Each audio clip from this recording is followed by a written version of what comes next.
जी जो सबसे पहली चीज है वो क्या करना है, उसको साइकोलॉजिकल सपोर्ट देना है। एक टेबल बना लो,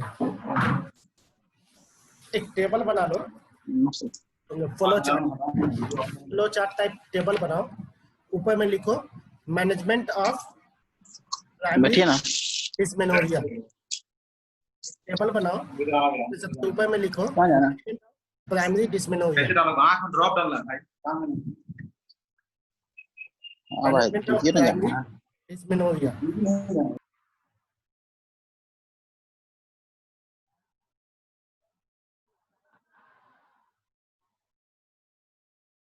हेलो,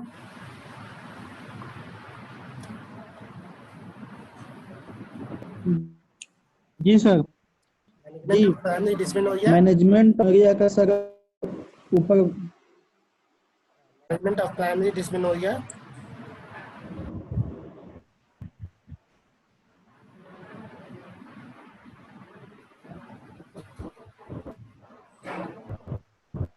कॉलम बनाना पड़ेगा ना सर? नहीं नहीं, फ्लो चार्ट टाइप एक ऊपर में हेडिंग बनाओ, उसके बाद अच्छा एरो दो। ठीक। एरो में एरो दे के लिखो सबसे पहले psychological counselling. Psychological counselling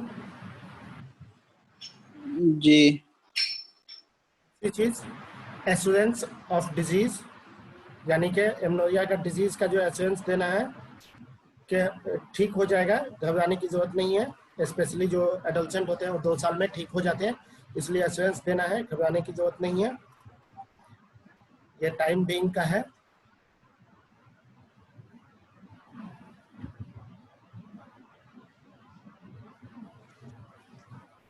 psychological support.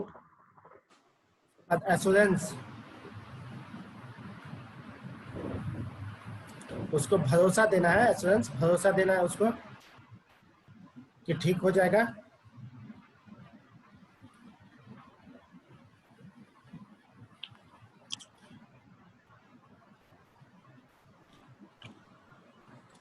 जी सर।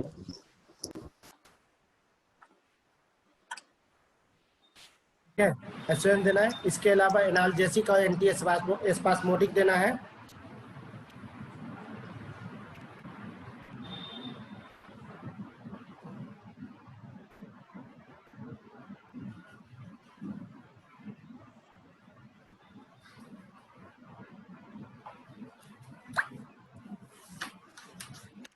ठीक है, जी एनाल्जेसिक एंड एंटी स्पास्मोडिक देना है। इसके अलावा इसके अगर कब्ज है, कॉन्स्टिपेशन है, तो लैक्सेटिव देके बावल को एम्प्टी कराना है। लैक्सेटिव देके बावल को एम्प्टी कराना है।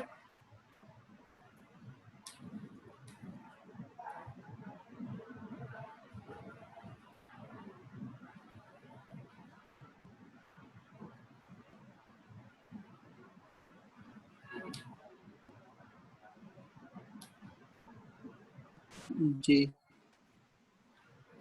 इसके अलावा उसको नॉर्मल एक्टिविटी के लिए इंकरेज करना है। नॉर्मल एक्टिविटी के लिए उसको इंकरेज करना है।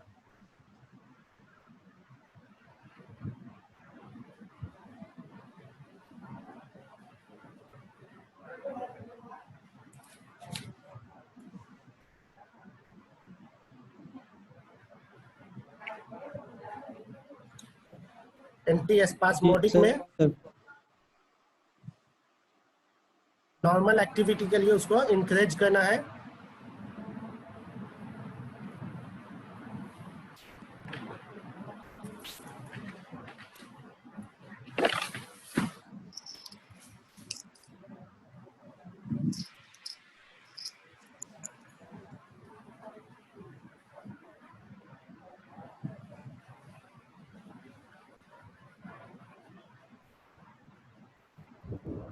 जी स्पास्मोडिक में इसको मेफेनेमिक एसिड 250 से 500 mg, मेफेनेमिक एसिड 250 से 500 mg, कौन सा सर?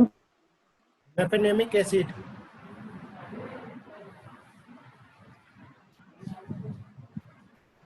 कितना mg सर? 250 से 500 mg।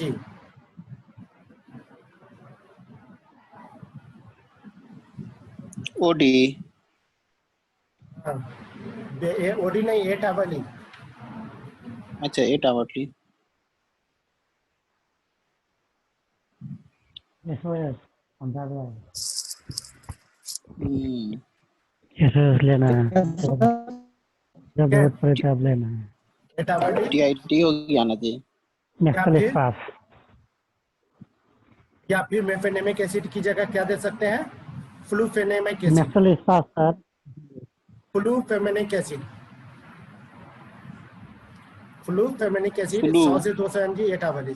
फ्लूफेनेमिक acid FLUFENAMIC।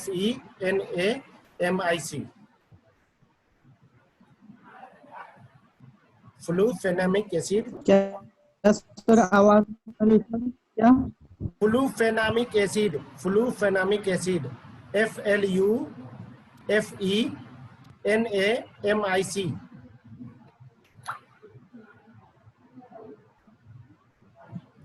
Flufenamic acid 100 से 200 mg 8 आवली।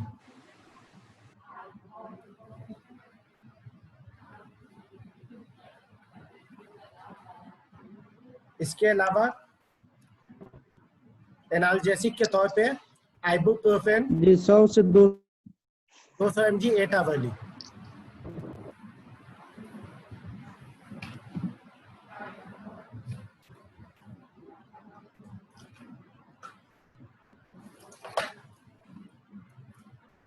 आइबुप्रोफेन आइबुप्रोफेन हो गया तुम्हारा 400 mg 8 आवली।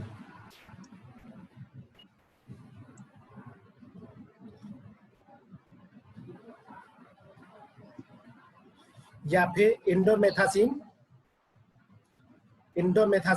25 mg 8 आवली।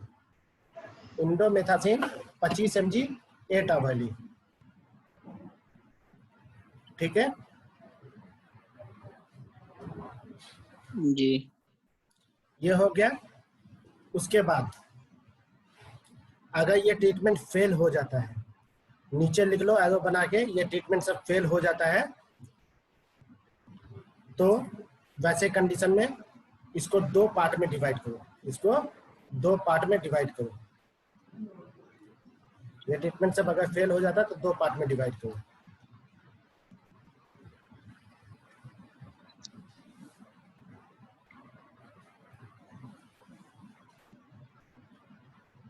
पहला लिखो contraindication of pills. Contraindication of pills. एक में लिखो कंट्रा इंडिकेशन ऑफ पिल्स।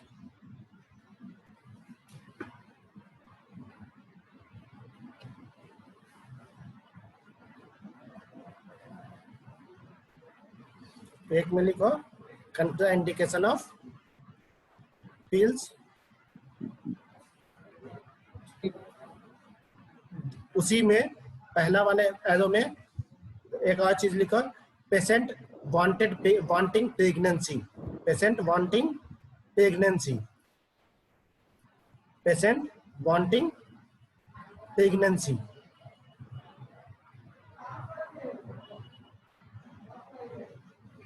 और तीसरा लिखो उसी में तीसरा लिखो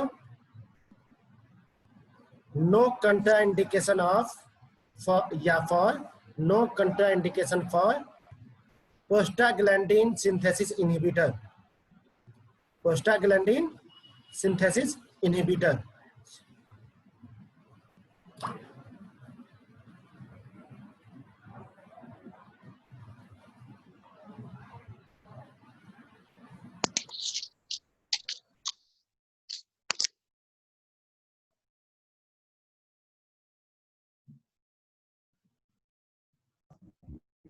prostaglandin synthesis inhibitor. Inhibitor. Synthesis inhibitor.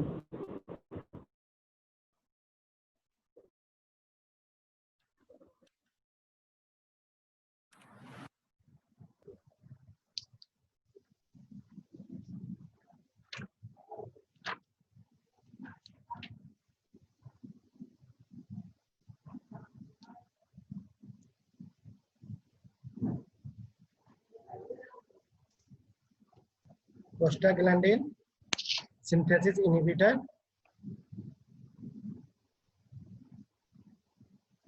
हो गया। अब दूसरा साइड जो एरो बनाए हो उसमें लिखो no contraindication of pills, no contraindication of pills, wanting contraception, a presence of contraindication of prostaglandin synthesis inhibitor। यानी उसी के तीनों का उल्टा, उधर प्रेगनेंसी चाहिए, इधर प्रेगनेंसी नहीं, कंट्रासेप्शन चाहिए। उधर ये है क्या नाम है, पिल्स का कंट्राइंडिकेशन है, इधर नो कंट्राइंडिकेशन ऑफ पिल्स। उधर प्रेजेंस ऑफ जो no contraindication of prostaglandin synthesis inhibitor है, इधर presence of contraindication of prostaglandin synthesis inhibitor. तो तीनों का दो ये करो, presence of ठीक है। contraindication for prostaglandin presence of contraindication of prostaglandin synthesis inhibitor, PSI।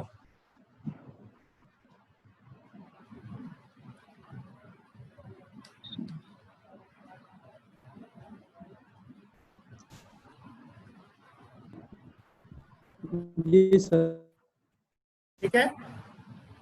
हो गया।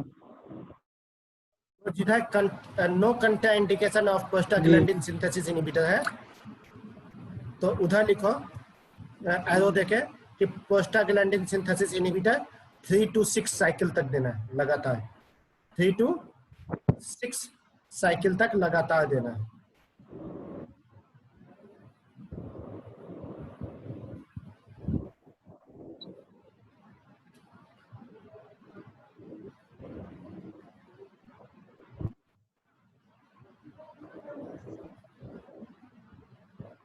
पहले साइड में लिखो prostaglandin synthesis inhibitor 3 to 6 cycle तक लगातार देना है।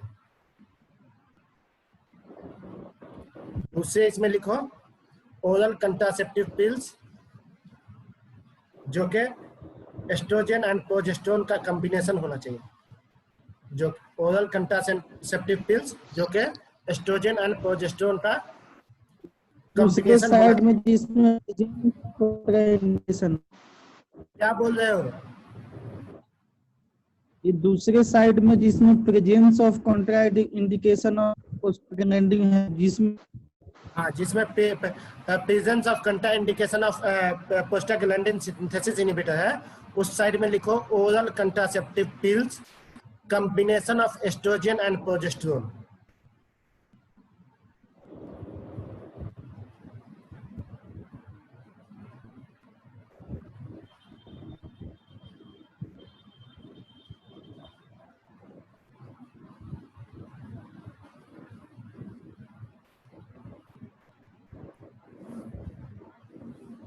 ठीक है। जी 3 to 6 साइकिल ये भी देना है।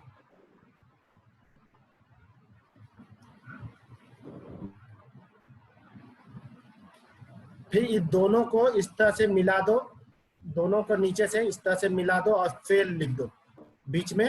अगर ये भी फेल, ये दोनों भी फेल हो जाता है, ये दोनों भी अगर फेल हो जाता है,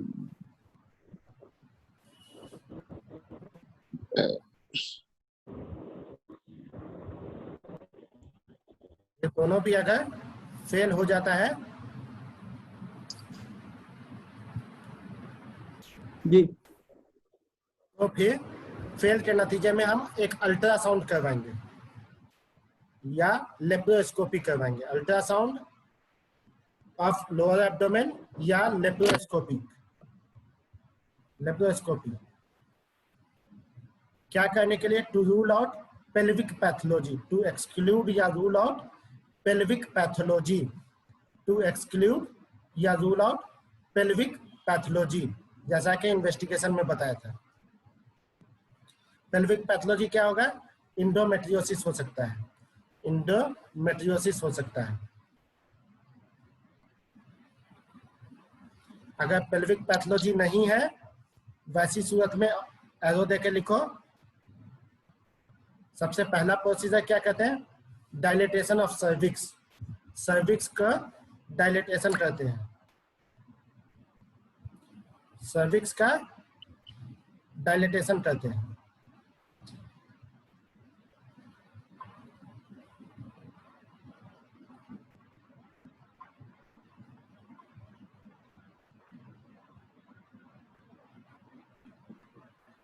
ठीक है। दूसरी चीज लेप्रोस्कोपिक सर्जरी करते हैं। लेप्रोस्कोपिक सर्जरी करते हैं, उसमें transcutaneous electrical nerve stimulation surgery करते हैं। ट्रांसक्यूटेनियस लेप्रोस्कोपिक सर्जरी में क्या करते हैं? ट्रांसक्यूटेनियस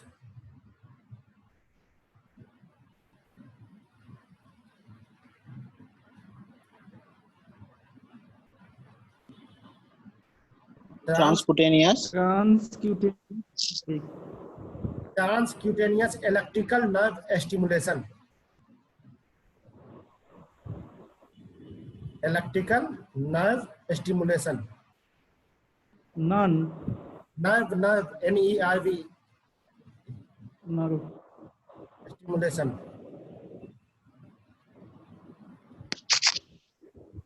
ठीक है। जी उसमें उसके जरिए हम क्या कहते हैं कि लेप्रोस्कोपिक यूट्राइन नर्व एब्लेशन कर देते हैं। इसके जरिए ट्रांसक्यूटेनियस इलेक्ट्रिकल नर्व स्टिमुलेशन के जरिए हम क्या कहते हैं कि लेप्रोस्कोपिक यूट्राइन नर्व एब्लेशन कर देते हैं। Laparoscopic laparoscopic uterine nerve ablation कर देते हैं। स्टिमुलेशन के बाद सर ये प्रोसीजर का नाम है। उसमें क्या किया जाता है? तो लेप्रोस्कोप के जरिए यूट्राइन नर्व जो है उसका एब्लेशन कर देते हैं।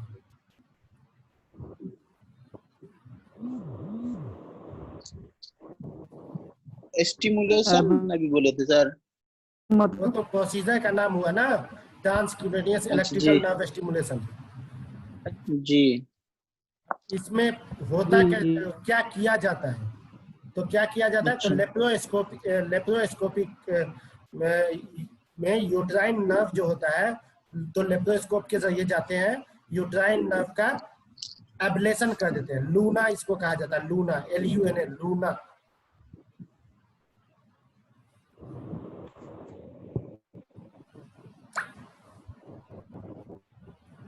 लूना।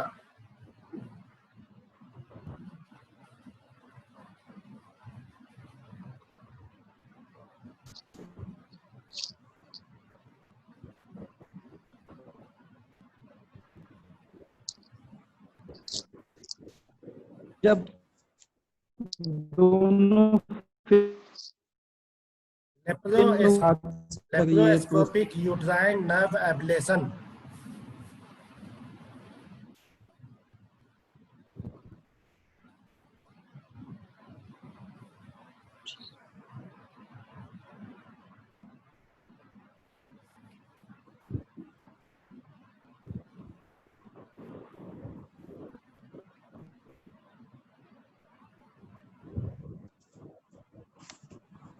इसके अलावा एक और प्रोसीजर कहते हैं जिसका नाम है लेप्रोस्कोपिक पारासैक्रल न्यूरेक्टोमी। लेप्रोस्कोपिक पारासैक्रल न्यूरेक्टोमी। लेप्रोस्कोपिक पारासैक्रल न्यूरेक्टोमी।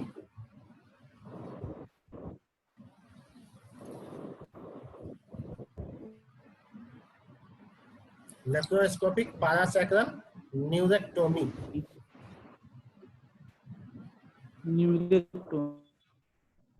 न्यूरेक्टोमी।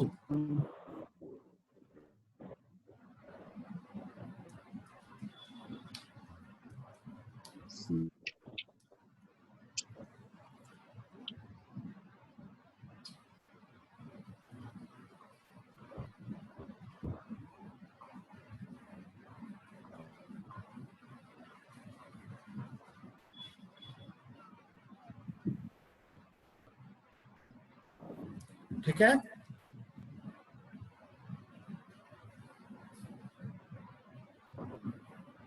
हो गया। जी जी। चलो, तो ये हमारा बेसिकली इसको मैनेजमेंट होता है। क्या होता है सर? लेकिन ये दोनों सर्जरी में जो है, दोनों सर्जरी का, एक तो लेप्रोस्कोपिक, ये जो है पैरासैक्रल न्यूरेक्टोमी, ये बहुत रेयर कंडीशन में किया जाता है, क्योंकि फिर उससे बहुत सारे कॉम्प्लिकेशन भी है। ये इसमें न्यूरेक्टोमी जो है सेंसरी पैथवे जो है वो T1 से T11 और T12 पे उसको कट कर दिया जाता है। सेंसरी पैथवे T11 T12 पे उसको कट कर दिया जाता है। अगर एडिनेक्सल पेन है तो T9 से T11 T9 T10 पे जो है वहीं से कट कर दिया जाता है। अगर एडिनेक्सल पेन है तो T9 T10 पे, अगर यूट्राइन पेन है तो वैसी सूरत में T11 T12 पे कट कर दिया जाता है। ठीक है,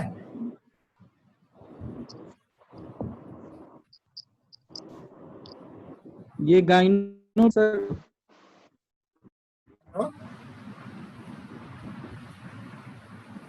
हेलो, ये सर्जरी सर्जन करेंगे या कोई और? हाँ क्या बोला शाहिद इमाम? सर तो थोड़ा सा नेटवर्क वाले जगह पे, अच्छे नेटवर्क जी। वाले जगह पे नहीं रहते। बोलो क्या बोल रहे हो? बोल रहे सर ये सर्जरी ये सर्जरी के आगे कुछ नहीं सुन पा रहा हूँ।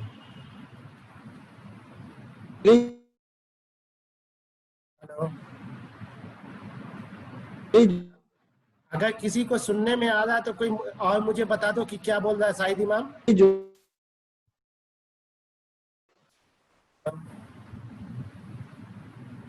शमशाद, जो गाइनो जी, नहीं आवाज आ रहा है यहाँ भी।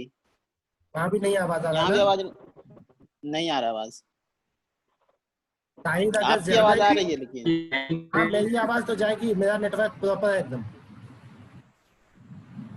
जी सर ठीक है, आगे पढ़े सर। हाँ, तो ये हमारा मैनेजमेंट जो है ये कंप्लीट हो गया। अब अगर हम बात करेंगे तो सेकेंडरी डिस्मेनोरिया की, तो आज ही शुरू कर दे सेकेंडरी डिस्मेनोरिया या कल से? जी कल ठीक रहेगा।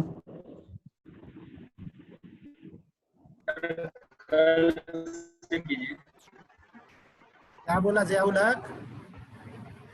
कल बोल रहा सर। कल से चलो तो ठीक है, कल ही करेंगे सेकेंडरी डिस्मेनोरिया। ठीक है, इसमें किसी को जी, कोई ठीक है। क्वेश्चन है? प्राइमरी डिस्मेनोरिया में किसी का कोई क्वेश्चन है?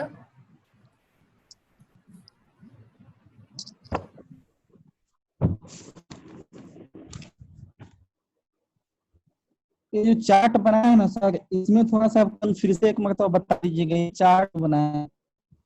ठीक है, तो अच्छे से सुनो। देखो क्या हुआ, एक केस आया मेरे पास जो कि प्राइमरी डिस्मेनोरिया का केस है। तो मैंने हिस्ट्री लेके सब लेके पता कर लिया कि इसको प्राइमरी डिस्मेनोरिया। अब प्राइमरी डिस्मेनोरिया तो हमको इसका ट्रीटमेंट करना है।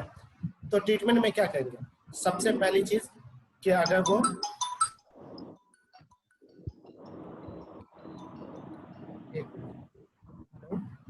जी वालेकुम सलाम भाई जी, अल्लाह के काम आपको ये ना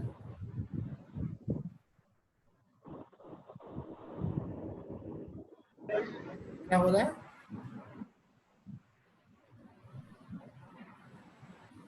ORS पिलाए हैं?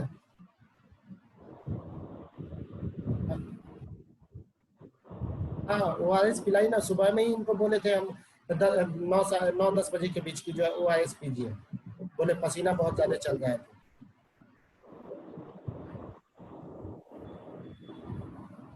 हाँ नहीं, ORS दीजिए। इसके अलावा जो है ये गर्म दूध पिला सकते हैं, सुसुम दूध डाल सकते हैं, हल्दी भी डाल सकते हैं।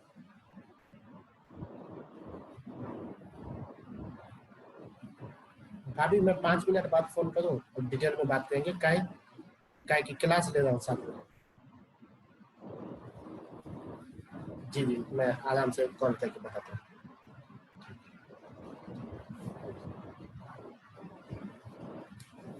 हाँ, तो बात कर रहे थे हम लोग क्या कि जैसे हमारे पास प्राइमरी डिस्मेनोरिया का केस आता है, तो हम समझो कि डायग्नोसिस पे पहुंच गए, डायग्नोसिस पे पहुंच गए, तो वैसी सूरत में हमको सबसे पहला चीज उसको क्या करना होगा कि साइकोलॉजिकल सपोर्ट देना होगा कि देखो ये चीजें वक्ती तौर के लिए है, अमूमन मैक्सिमम लड़कियों में 15 से 20% लड़कियों में ये पाया जाता है, या बच्चे होने से पहले तक नल्ली पारा तक पाया जाता है, नल्ली पारा के बाद ये ठीक हो जाता है। तो ऐसी सूरत में जो है हमें उसको एश्योरेंस देना होता है कि ठीक हो जाओगी, खुद ब खुद बिना दवाई के भी ठीक हो जाओगी। हाँ, हम ऐसा कर सकते हैं कि जो है जो भी अगर ऐसा है कि दर्द ज्यादा होता है तो हम दर्द की दवा लिख देते हैं। ये दर्द की दवाई जब हर पीरियड के दौरान जब दर्द हो तो खा सकते हो, 1 से 2 दिन में दर्द समाप्त हो जाएगा। दूसरी चीज कि अगर कब्ज रहता है तो कब्ज जो है तोड़ने के लिए या तो उसको घरेलू जो भी नुस्खा होता है वो अपनाए या फिर दवा अपनाए, लेकिन कब्ज नहीं होने देना है। तीसरी चीज क्या करना है कि उसको बोलना है कि अपना ध्यान बाकी अपने डे टू डे रूटीन चीजों में लगाओ, इसकी तरफ कम ध्यान दो ताकि जो है ये कम फील हो, पेन कम फील हो। ठीक है, तो ये 4 चीजें हम सबसे पहले करते हैं इसमें।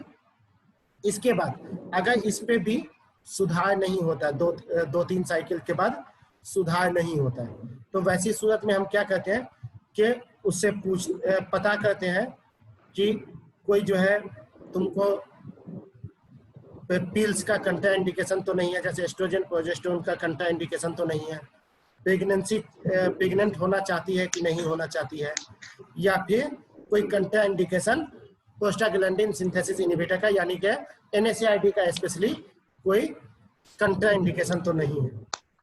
क्योंकि प्रोस्टाग्लैंडिन सिंथेसिस इनहिबिटर क्या है, वो NSAID है, मेनली COX-2 इनहिबिटर, COX-2 यानी साइक्लोऑक्सीजिनेस 2 जो कि लिखा है आइबुप्रोफेन वगैरह जो लिखा है वो, तो उसको देते हैं। तो इन तीनों चीजों का पता करते हैं। अगर सपोज करो कि कंट्रा इंडिकेशन नहीं है प्रोस्टाग्लैंडिन सिंथेसिस इनहिबिटर का, उसको प्रेग्नेंट भी होना है, साथ में उसको जो है कोई कंट्रा इंडिकेशन पिल्स का नहीं है, कंट्रासेप्टिव पिल्स का यानी एस्ट्रोजन प्रोजेस्टेरोन का जो है कंट्रा इंडिकेशन है, तो वैसी सूरत में हम क्या देते हैं, बस वही प्रोस्टाग्लैंडिन सिंथेसिस इनहिबिटर ड्रग्स देते हैं जो 3 से 6 साइकिल देते हैं। दूसरी तरफ अगर उसको जो है कंट्रा इंडिकेशन पिल्स का है, प्रेगनेंसी भी चाहिए, और फिर जो है presence of prostaglandin synthesis inhibitor जो है कंट्रा इंडिकेशन इसका प्रेजेंट है, तो वैसे सूरत में हम क्या कहते हैं कि ओरल कंट्रासेप्टिव पिल्स देते हैं। तब ओरल कंट्रासेप्टिव पिल्स देते हैं जो कि 3 से 6 साइकिल देते हैं। इन केस इसके बाद भी फेल हो जाता है, ठीक हो गया मरीज ठीक है, अगर नहीं ठीक हुआ फेल हो गया, वैसी सूरत में हम क्या कहते हैं कि उसका एक अल्ट्रासाउंड या लेप्रोस्कोपी कराते हैं, और उससे हम ये पता करते हैं कि भाई इसको कहीं ऐसा तो नहीं है कि ये हो रहा है, क्या नाम है आपको, कोई पेल्विक पैथोलॉजी है। अगर उसको पेल्विक पैथोलॉजी है तो फिर पेल्विक पैथोलॉजी की तरफ ट्रीटमेंट करेंगे, लेकिन अगर पेल्विक पैथोलॉजी नहीं है, जैसा कि प्राइमरी डिस्मेनोरिया में कहते ही उसको जिसमें पेल्विक पैथोलॉजी नहीं, तो क्या कहते हैं, सबसे पहला उसका हम सर्विक्स डायलिटेशन करते हैं, ताकि जो भी कलेक्शन आएगा तो आराम से निकल जाएगा, तो सर्विक्स डायलिटेशन करते हैं। सर्विक्स डायलिटेशन के बाद भी अगर नहीं होता है तो वैसी सूरत में हम सर्जरी करते हैं, जो कि दोनों सर्जरी हमारा लेप्रोस्कोपिक होता है, चाहे वो लूना हो या LPSNL। लूना मतलब लेप्रोस्कोपिक यूट्राइन नर्व एब्लेशन या फिर लेप्रोस्कोपिक पारासैक्रल न्यूरेक्टोमी, ये दोनों सर्जरी करते हैं। दोनों में से कोई, हालांकि न्यूरेक्टोमी को अवॉइड करते हैं, जहां तक पॉसिबल होता है अवॉइड करते हैं, पहले लूना ही करते हैं, चूंकि बाकी भी उसके अगर न्यूरेक्टोमी कर दिया तो बाकी उसके सारे सेंसेशन भी लॉस होने के पूरे चांसेस है। ठीक है, तो इसलिए उसको अवॉइड करते हैं। हाँ, सर्जरी अमूमन तक कोई खास रिलीफ देता नहीं है, पेन में रिलीफ दे देगा ठीक है, लेकिन ऐसा नहीं है कि बाकी चीजें खत्म हो जाए। तो सर्जरी बहुत रेयर कंडीशन में किया जाता है, दोनों में से जो भी। सर्जरी ये विजाइना के जरिए से होगा या ओपन होगा? लेप्रोस्कोपिक है ना। जी, लेप्रोस्कोपी में भी सर ओपनली अंदर से जाएंगे या अगर विजाइना के हमको थ्रू जाएंगे? यूट्राइन नर्व एब्लेशन करना है, अगर हमको जी। यूट्राइन नर्व एब्लेशन करना है तो पर वजाइनल जा सकते हैं। वहीं अगर हमको ये करना है, क्या नाम है, T9 T10 या T11 T12 को जो है कट करना है, तो वैसी सूरत में हम परक्यूटेनियस जाएंगे। ओके जी सर, ठीक है, ओके सर। ओके, चलो अल्लाह हाफिज। अल्लाह हाफिज। अल्लाह हाफिज सर।